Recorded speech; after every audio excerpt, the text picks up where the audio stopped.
Hello friends, welcome to Quick Bites of Marathi with Kaushik. In this video, we will see sentences about your office timing, about your daily routine. तुम्ही किती वाजता उठता?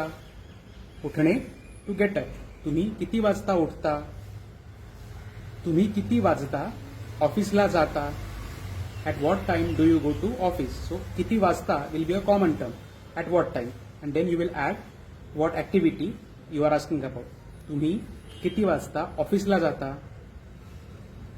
ऑफिसला जायला किती वेळ लागतो? किती वेळ मीन्स हाऊ मच टाइम. ऑफिसला जायला किती वेळ लागतो? ऑफिस वरून किती वाजता परत येता? From the office what time do you come back? So what time do you come back from the office?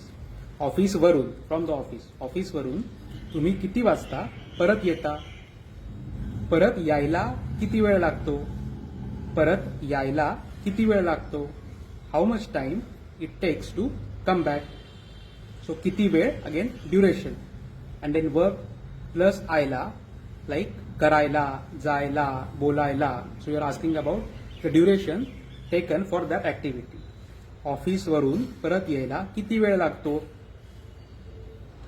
ऑफिसला किती वेळा जाता? ऑफिसला किती वेळा जाता? Now notice we have change from वेळ टू वेळा. सो वेळ इंडिकेट्स ड्युरेशन, वेळा indicates frequency.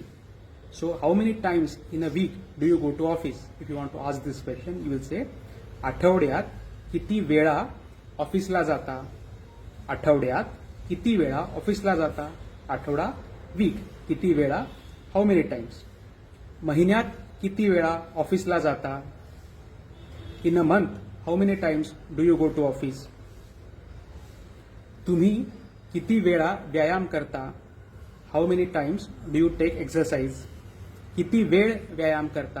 How much time do you take exercise? So did you understand difference? किती वेळा अँड किती वेळ. So how many times and how much time.